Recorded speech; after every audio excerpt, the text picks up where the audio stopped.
La medicina conlleva una enorme responsabilidad que surge de las características que engloban su práctica. Por ello existe un concepto básico y es que todo procedimiento, ya sea terapéutico, quirúrgico o diagnóstico,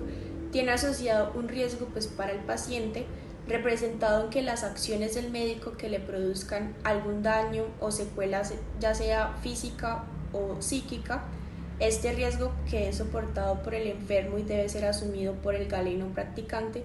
obviamente tiene unas implicaciones legales, dado que el afectado puede recurrir a la justicia en caso de sentirse perjudicado. Actualmente, el elemento más aceptado en relación con la obligación de reparación por el hecho de terceros es la obligación de seguridad y garantía, a través de la cual se busca que se le brinde al paciente cual obligación de medios, excepcionalmente de resultados y también de fin determinado, un mínimo de seguridad en cuanto a los profesionales que en una institución, ya sea pública o privada, trabajen, y también a los elementos adecuados y necesarios para el fin buscado, cual es el de la preservación de la salud, pueda ser logrado. Son diversas las reclamaciones contra el profesional de la salud y se pueden realizar ante múltiples autoridades, ya sean judiciales o administrativas. En el proceso civil se busca principalmente la indemnización de los perjuicios que los reclamantes consideren que se originaron con ocasión del acto médico. Es importante aclarar que el profesional de la salud puede ser demandado de manera directa, de forma solidaria o vinculado mediante llamamiento en garantía. Este proceso se ventila ante los jueces civiles, municipales o del circuito, dependiendo ya de las pretensiones económicas de los demandantes. En el proceso contencioso administrativo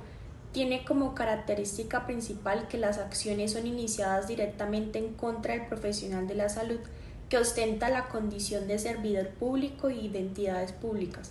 El profesional también puede ser involucrado en este tipo de proceso cuando previamente hubo una condena a la entidad pública por hechos relacionados con una atención médica practicada por él. Estos procesos se inician ante los jueces o el tribunal administrativo dependiendo de las pretensiones económicas señaladas en la demanda. Ahora procederemos a hablar de la naturaleza contractual y extracontractual de la responsabilidad médica, refiriéndonos más específicamente a esto con la forma de manifestación de la voluntad o el daño ocasionado en responsabilidad por el hecho propio o por el hecho ajeno. Cuando hablamos de manifestación de la voluntad, en primer lugar, como la responsabilidad contractual, que viene siendo esta, se exige que exista siempre un contrato previo entre tratante y paciente, ya sea escrito o verbal, en donde esta parte que va a ser intervenida sea plenamente consciente del procedimiento que el tratante le va a realizar. Y también de pronto los perjuicios que puede llegar a tener este procedimiento en esa persona. Entonces ahí es donde vemos la manifestación de voluntad de la persona que está siendo tratada por el médico, en donde es plenamente consciente de lo que puede pasar en su cuerpo, llegado el caso de que la intervención en algún momento salga mal. Pasa lo mismo cuando una persona tal vez no es plenamente autónoma de tomar sus decisiones, como en el caso de los niños o personas que son consideradas no aptas para tomar decisiones por sí mismas, es donde ahí viene su representante legal y toma decisiones por esta persona, viendo así la manifestación de voluntad. De igual manera, en esta manifestación de voluntad también encontramos una excepción en donde el médico tratante, en caso de que llegue a presentarse una urgencia en que la vida de la persona puede estar corriendo riesgo, existe de todas maneras una responsabilidad contractual a pesar de que no existe un contrato previo por la medida rápida que tuvo que tomar el tratante para poner como prioridad la vida de la persona. Y ahí es donde también especificamos que existe todavía una responsabilidad contractual por el hecho de que se pone como prioridad la vida de la persona como derecho fundamental. Ahora, cuando hablamos de responsabilidad por el hecho propio o por el hecho ajeno, en donde miramos que en la responsabilidad médica normalmente son solidariamente responsables tanto el médico tratante como la entidad jurídica en caso de que llegue a pasar algún perjuicio con la persona ya que en muchos casos puede que la mala praxis del médico tratante también se deba a mal manejo de pronto de la entidad jurídica que es la clínica. Por ejemplo, que no haya una buena salubridad en el lugar o que no conste o que no se encuentren los elementos requeridos y necesarios para realizar el procedimiento que requiera realizar el médico tratante. Entonces ahí es donde encontramos esa responsabilidad en los dos, tanto el médico tratante como en la clínica. Bueno, pues frente a los elementos de la responsabilidad tenemos el daño, la culpa y el nexo causal. Frente al daño, pues estos serán de gran relevancia para imputar los efectos de la responsabilidad pues al agente del mismo, cuando sea antijurídico y con una connotación anormal y excepcional que pues nos permitirá como considerar configuradas su imputación pues en cabeza de la identidad demandada.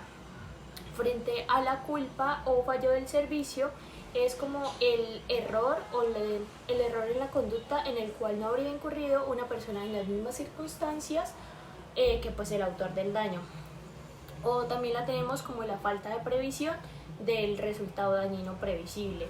Cuando el demandado es una entidad estatal, este título se cambia por falla del servicio, que pues este puede incurrir desde tardanza en la atención, malos cuidados posoperatorios, diagnósticos errados, olvido de elementos quirúrgicos dentro del paciente, cualquier incumplimiento pues en general de los deberes principales y secundarios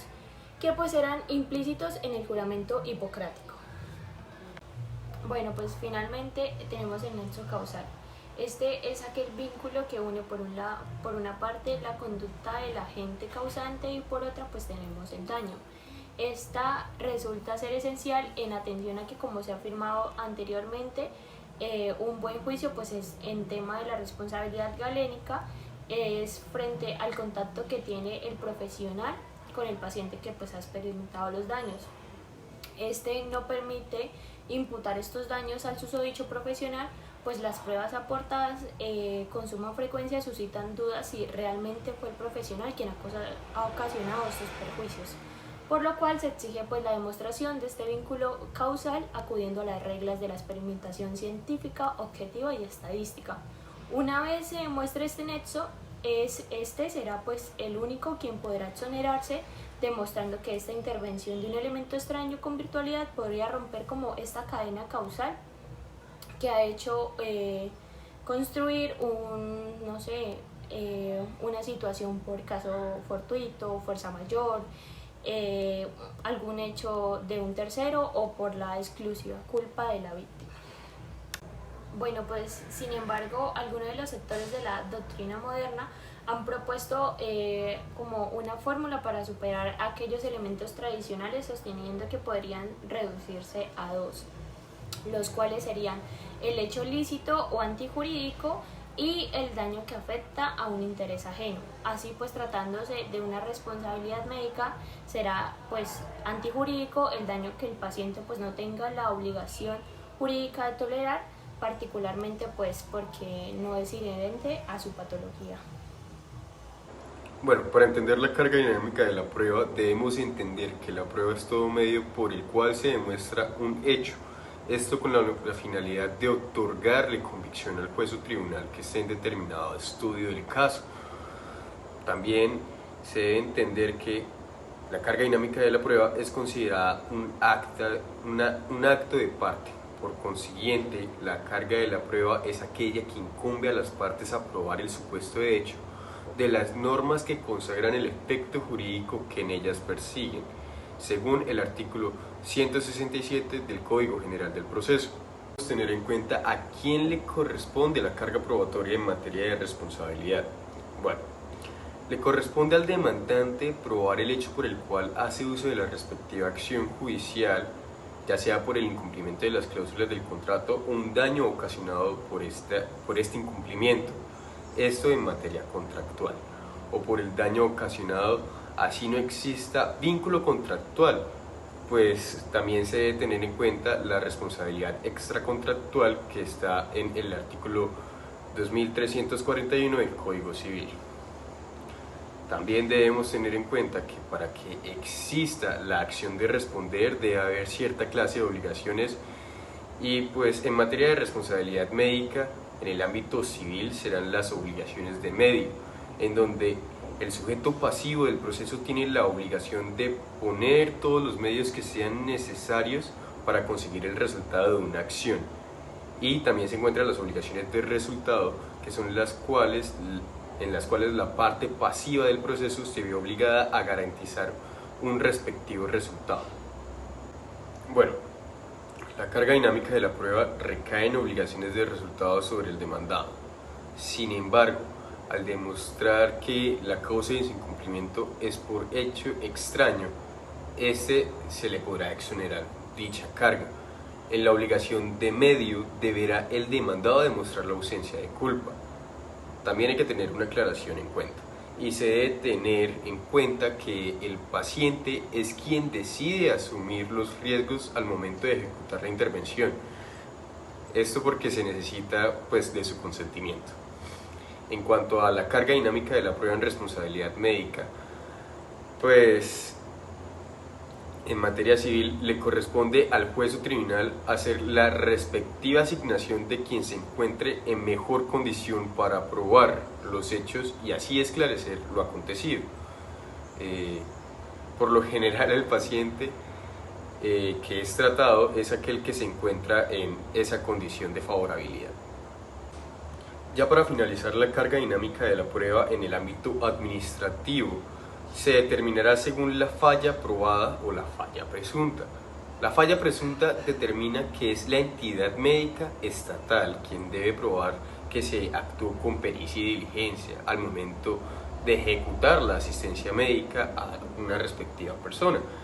La falla probada, por su contraparte, le corresponde a la persona que fue asistida para así probar la mala operancia de la entidad médica. Y para concluir, voy a hablar acerca del régimen de imputación en cuanto a la jurisdicción ordinaria y la jurisdicción contenciosa administrativa.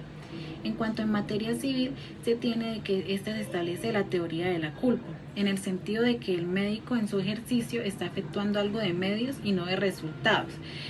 por lo cual se dice que para que la existencia o la acreditación de una responsabilidad médica no basta solamente con llegar a comprobar la existencia de un error en el posible diagnóstico o la prescripción de una terapia, sino que se tiene que llegar a probar que se incurrió en el caso donde se efectúa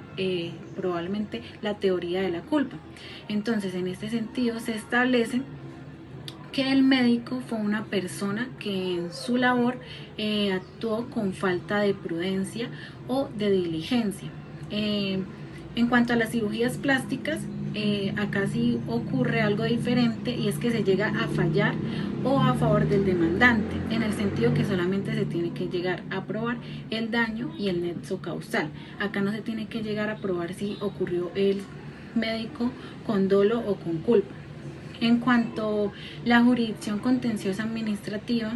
de cierta manera se llega a aplicar la misma teoría, la teoría de la culpa, sino que en materia de la jurisdicción contenciosa administrativa lo que llegamos a hablar es de una falla del servicio, donde uno de los agentes de estos incurre en una responsabilidad por falta de